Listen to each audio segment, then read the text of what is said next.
Tunggu. Sudah siap? Klikernya sudah siap? Sudah ya? Baik. Kita mulai dari sekarang. Assalamualaikum warahmatullahi wabarakatuh. Selamat siang dan salam sejahtera bagi kita semua. Kami dari SMA Negeri 1 Blora dengan social project yaitu sandal organik dengan alas dari limbah serpihan kayu. Latar belakang kami untuk ide ini adalah karena Blora sebagai kota jati memiliki wilayah hutan yang mencakup 48% dari wilayah Blora itu sendiri. Dan hal tersebut mendorong banyaknya produsen mebel dan dalam produksi mebel tersebut menghasilkan limbah serpihan kayu yang dalam penanganannya masih kurang tepat. Selain itu juga berangkat dari ibu-ibu rumah tangga di Kabupaten Blora yang sebagian besar pada usia produktif masih pengangguran dan diam di rumah. Selain itu kami juga dari kunjungan industri KCV Berkah Abadi menghasilkan ide yaitu sandal organik dengan alas dari limbah serpihan kayu. Lalu implementasi yang pertama adalah uji coba. Uji coba ini bertujuan untuk mendapatkan komposisi yang tepat untuk alas itu dari serpihan kayu dan juga lem. Akhirnya kami menemukan komposisi berupa lem latex. Dan ini adalah gambar perendaman kami selama 1 minggu untuk menguji ketahanan air. Lalu produksi, kami bekerja sama dengan DND Collection dan juga ibu-ibu Karangjati. Untuk bahannya kami juga bekerja sama dengan ahli jok dan juga bekerja sama dengan limbah konveksi. Lalu promosi dan sosialisasi.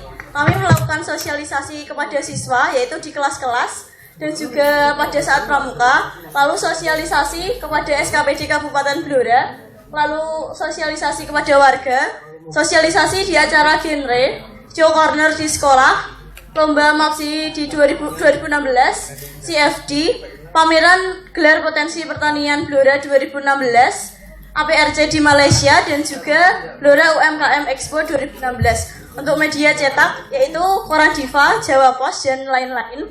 Lalu media elektronik yaitu Kompas TV, Metro TV, LTV. Dan untuk media sosial kami menggunakan Info Blora, YouTube, Twitter, dan juga Instagram.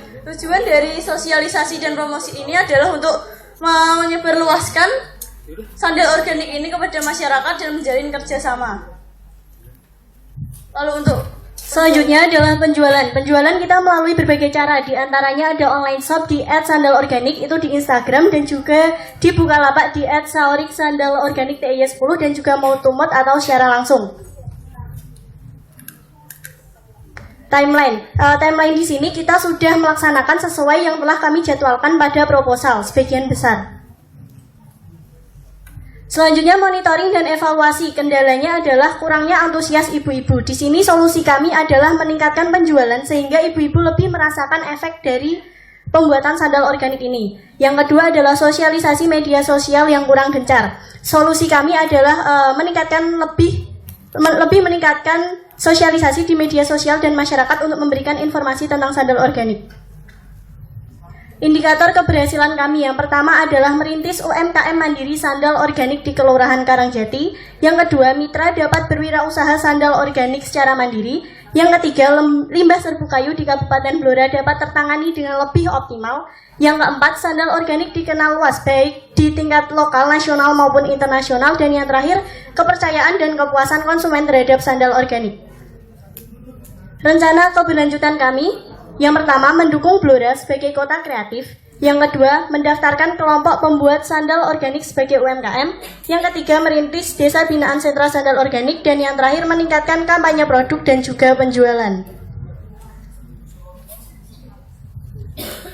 Sekian presentasi dari kami.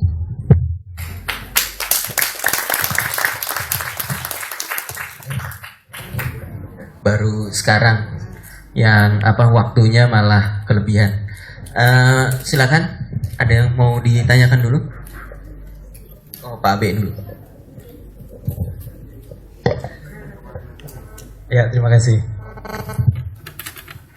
Saya mau tanya, sebenarnya tadi udah cukup cover ya, seperti tagline kita Eco Sociopreneur. Cuma untuk Eco tolong lebih disampaikan lagi, dijelaskan lagi, apakah itu tertinggal dari materi laporan atau gimana. Jadi tadi disebutin Pemanfaatan limbah Bukan. serbuk kayu jati. Ya, si limbah itu tadi masih kurang maksimal treatmentnya. Apakah itu mengganggu lingkungan atau gimana? Terus kemudian kedua, setelah project ini apa efeknya? Kalau tadi saya lihat sih yang sosial sama plannernya udah cukup bagus. Bisa dijelaskan lagi yang di ekonya ya. Untuk limbah serbuk kayu jati sendiri, kami menemukan ide ini dari pembangunan di sekolah kami. Di sekolah kami sedang ada pembangunan yang menghasilkan banyak limbah serbuk kayu jati. Oleh karena itu, kita menghasilkan ide sandal organik ini. Kami melihat bahwa limbah serbuk kayu jati yang ada di sekolah kami seringkali tertiup angin sehingga menyebabkan polusi udara di sekolah kami. Dan itu tentunya tidak baik untuk kesehatan. Yang kedua, namanya limbah pasti akan tidak pantas untuk dilihat. Maksudnya kurang cantik untuk dilihat, sehingga kami berusaha untuk mengoptimalkannya. Dan juga limbah serbuk kayu jati kan biasanya hanya dibuang atau digunakan sebagai untuk berdiang dan lain sebagainya. Nah, itu kita berusaha untuk memanfaatkan lebih optimal lagi. Ya, menambahkan berdiang itu seperti untuk pengasapan hewan ternak untuk mencegah nyamuk seperti itu, Pak. Untuk manfaatnya sendiri, manfaat dari sandal organik ini yang pertama tentu saja limbah serbuk kayu di Kabupaten Blora itu berkurang. Dari total limbah serbuk kayu yang sudah tercatat, yang kami catat, kami berhasil mengurangi sekitar 7,5% untuk produksi di Karangjati sendiri. Untuk produksi oleh mitra itu mengurangi sekitar 5%. Jadi sejauh ini kami sudah mengurangi sekitar 12,5% dari limbah serpihan kayu di Kabupaten Blora. Oh ya, untuk manfaat lainnya itu ibu-ibu di sekitar Karangjati itu, kan kami desa binaannya pertama itu Karangjati, itu ibu-ibu merasa sangat terbantu. Mereka mendapatkan tambahan penghasilan untuk uang saku anaknya minimal seperti itu. Iya, soalnya kita ikut mengajak ibu-ibu untuk membuat bagian alas sandalnya. Itu kan tinggal ngelem pakai kain bekas, kain perca bekas. Itu kan mudah sekali. Untuk satu pasang yang dibuat ibu-ibu kita hargai seharga Rp1.000. Ya. Jadi lumayan buat tambah belanja atau saku buat anaknya. Kenapa namanya sandal organik? Ya, terima kasih Pak pertanyaannya. Yang pertama, kenapa namanya sandal organik adalah karena kita menggunakan limbah serpihan kayu. Limbah serpihan kayu itu kan dari alam. Selain itu, yang kedua adalah agar menarik orang yang mendengar sandal organik. Wah, sandal organik itu apa? Jadi menggugah orang untuk ingin tahu lebih banyak, gitu Pak. Kan karet juga sandal organik.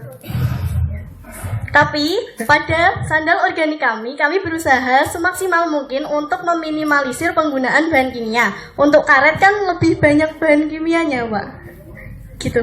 Oh, jadi hanya untuk jualan saja karena Iya. arti lainnya nanti ramai, nanti orang bilang sandal organik. Iya, itu Ya, sudah ramai memang, Pak. Tolong dipikirkan nanti jangan organik lain lagi itu.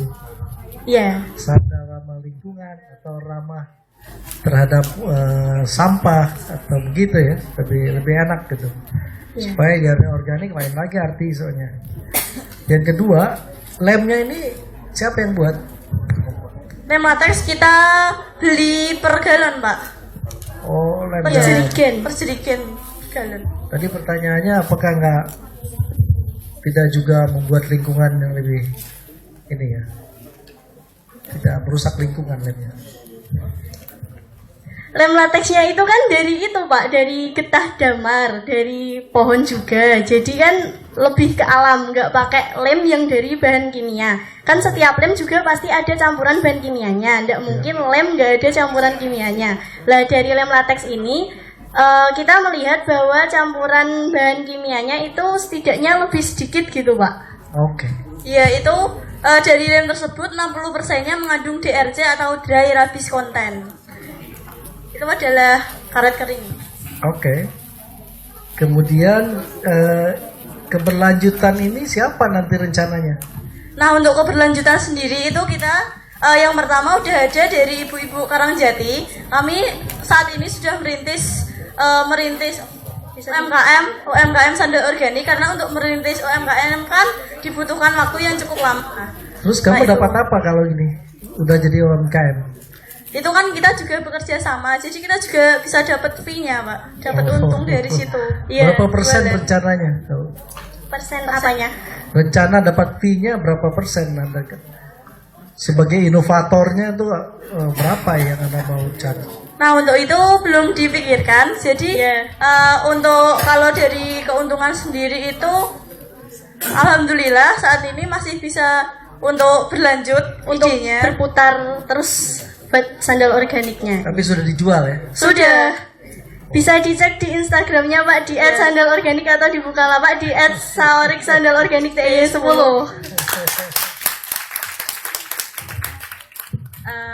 Mau nanya, tadi kan ada beberapa kendala kan, yang ibu-ibunya belum percaya, terus sama kayaknya penggunaan sosial media tuh belum maksimal.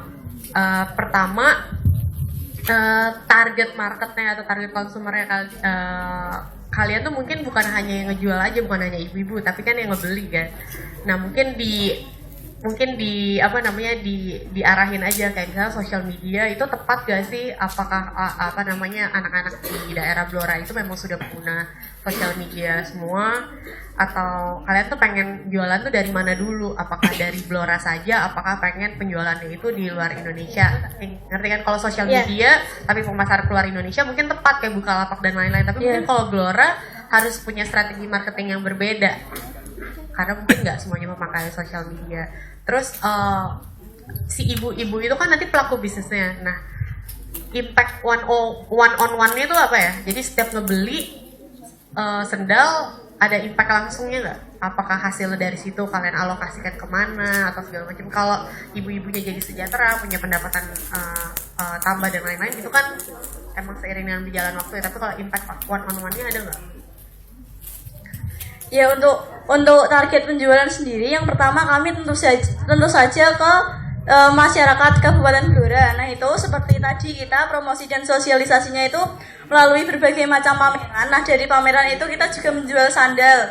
Terbukti bahwa kemarin kita saat pameran di Blora UMKM Expo itu membawa sekitar 20 sandal dan itu laku 16 sandal. Itu 16 sandal. Harganya kurang lebih sekitar 50 ribuan. Terus saran lagi nih, ini saran ya. Tadi kan udah dijawab mungkin sendalnya juga kalian tuh juga harus memikirkan kayak kolaborasi ke depannya tuh kayak gimana. Jadi istilahnya ini menang nggak menang, tapi akan ada plan ke depannya kayak gimana. Jadi mungkin coba kolaborasi dengan desainer lokal atau segala macam. Jadi memang nggak keren juga gitu. Jadi orang manapun tuh tetap mau pakai. Ini saran kolaborasi, apakah ada rencana kayak gitu? Iya. Oh iya, nambahin dulu untuk yang tadi, yang dari Bukalapak dan juga Instagram itu sudah banyak pemesan dari luar kota, seperti dari Tangerang ada, dari Solo, kemudian dari Semarang, dan juga untuk internasionalnya kita kemarin menitipkan sandal ke wakil Indonesia yang berada di APRC seperti sebuah forum organisasi. Nah, untuk kolaborasinya itu kami berkolaborasi dengan D&D Collection. Nah, itu salah satu produsen sandal di Kabupaten Blora. Ya, itu jadi produsen sandal di Kabupaten Blora, juga handmade dan binaan UMKM juga yang sudah ekspor ke luar negeri juga. Jadi kami berusaha meningkatkan desain juga, Kak, gitu. Ya, memang kelemahannya itu kita belum menemukan solusi untuk misalnya sandal yang heel, karena kelemahan kita memang yang pertama itu ya berat, dan juga jadi untuk high heel itu nanti akan menambah masanya. Jadi untuk pengembangan modelnya masih terbatas seperti itu. Ya, masih yang model flat shoes, soalnya nanti kalau high heel juga keberatan, soalnya itu dari limbah serbu kayu jati yang notabene juga lumayan berat gitu. Iya. Jadi makanya kalau sandal organik itu nggak akan laku karena dipikirnya seperti sayur. Laku kok, Kak. Ya, Laku jadi kok, harusnya Kak. sandal limbah jati itu kan menarik sekali gitu kan. Jati itu kan konotasinya mahal. Iya. Ya, jati itu mahal. Jadi apalagi limbahnya pasti kuat gitu kan gitu. Iya, tapi alhamdulillahnya itu sandal itu juga laku sekali, Pak, sampai kita juga bingung mau melayaninya karena kayak kita juga sekolah jadi bingung juga mau melayaninya. Terus kalau misalnya kita ngasih nama sandal limbah jati itu nanti kesannya mahal, nanti orang-orang nggak mau beli, jadi kita kasih yang merakyat, sandal organik kayak sayuran, jadinya lebih disukai. Dan juga kalau sandal limbah jati itu nanti menjurusnya ke kayu jati seperti bagiak seperti itu, Pak. Ya nanti ngiranya pada kayak bagiak, dulu mau sempat ngasih nama seperti itu Pak, tapi dikiranya bagiak, nanti kan banyak yang itu, banyak yang Iya, sama sama tetapi bagiak. nanti kelamaan juga kalau sudah tidak ada limbahnya, larinya ke kayu jati. Tapi Kalau alhamdulillah limbahnya itu akan terus ada Pak, soalnya di Blora itu mebelnya banyak banget. Kan kita penghasil limbah kayu jati salah satu terbesar di Indonesia. Gitu. Tadi Bu Putri bilang kalau bisa ada sesuatu yang lebih daripada kebiasaan gitu. Itu yang sangat menarik. Ya, jadi tadi kan kita punya lebih banyak lagi lah dengan media sosial ini yang lebih quality minded itu akan lebih banyak ya. Ya, makasih. Ya terima kasih Kak Pak sarannya. Sekian presentasi dari kami. Wassalamualaikum warahmatullahi wabarakatuh.